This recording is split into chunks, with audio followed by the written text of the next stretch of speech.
Hello bachcho, let's read the question. The crystal lattice of ice is mostly formed by option A ionic forces, option B covalent bond, option C intramolecular hydrogen bond, and option D covalent as well as hydrogen bond.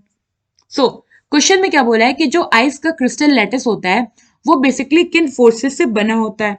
तो अगर हम ice की बात करें तो पहले इसका structure देखें. तो जो हमारा आइस है ये इसमें 3D हेक्सागोनल पैकिंग होती है वाटर मॉलिक्यूल्स की. So ice have 3D hexagonal packing of water molecules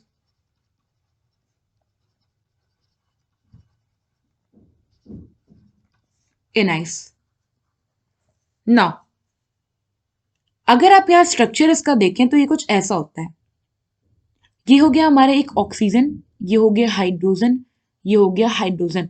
अब ये ऑक्सीजन क्या होगा, दूसरे ऑक्सीजन के हाइड्रोजन के साथ हाइड्रोजन बॉन्डेड होगा. ये हो गया ऑक्सीजन, ये हो गया हाइड्रोजन, ये फर्दर ये हुआ हाइड्रोजन, ये हुआ ऑक्सीजन, ये हुआ hydrogen, oxygen, hydrogen, hydrogen, hydrogen, ये हुआ ऑक्सीजन, यहाँ पे हुआ फिर हाइड्रोजन, फिर फर्दर ये हाइड्रोजन बॉन्डेड है ऑक्सीजन, फिर यहाँ पे हो गया हाइड्रोजन, फिर ये बॉन्डेड हो गया, फिर यहाँ पे हाइड्रोजन, ऑक्सीजन, हाइड्रोजन.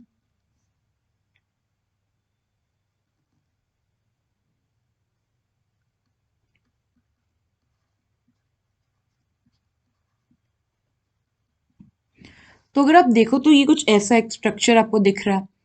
ये ऐसे होता है हमारा जो आइस का लेटिस 3D हेक्सागोनल फॉर्म में ना. पहला आपको दिख रहा होगा कि यहाँ पे जो हमारा दो वाटर मॉलिक्यूल अगर आप लो, एक ये वाला मॉलिक्यूल और एक ये मॉलिक्यूल, तो यहाँ पे ऑक्सीजन और हाइड्रोजन के बीच में जो बॉन्ड बना है ये है हमारा हाइड्रोजन बॉन्ड. हाइड्रोजन बॉन्ड में क्या होता है कि एक जो इलेक्ट्रोनेगेटिव एटम जैसे कि हमारा ऑक्सीजन है ये एक्सट्रीमली इलेक्ट्रोनेगेटिव होता है. अब ये जो इलेक्ट्रोनेगेटिव एटम है ये उस हाइड्रोजन से इंटरेक्ट कर रहा है जो कि ऑलरेडी किसी इलेक्ट्रोनेगेटिव एटम्स के साथ बॉन्डेड है. तो ऐसे बॉन्ड को हम बोलते हैं हाइड्रोजन बॉन्ड. तो पहला तो हमें क्या मिला, हाइड्रोजन बॉन्ड. नाउ सेकेंड अगर आप देखो यहाँ पे तो यहाँ पे जो ये अगर आप एक पर्टिकुलर सिर्फ H2O मॉलिक्यूल की बात करो तो यहाँ जो OH बॉन्ड है ये OH बॉन्ड क्या है, कोवेलेंट बॉन्ड है. तो सेकेंड हो गया हमारा कोवेलेंट बॉन्ड. ना इसके अलावा तो कोई और बॉन्ड है नहीं यहाँ पे प्रेजेंट. सो इसलिए जो हमारा क्रिस्टल लैटिस होगा आइस का इसमें हाइड्रोजन बॉन्ड और कोवेलेंट बॉन्ड दोनों होता है. तो यहाँ पे हमारा ऑप्शन डी जो है वो करेक्ट हो जाएगा. आई होप आपको एक क्वेश्चन समझ में आया होगा. Thank you.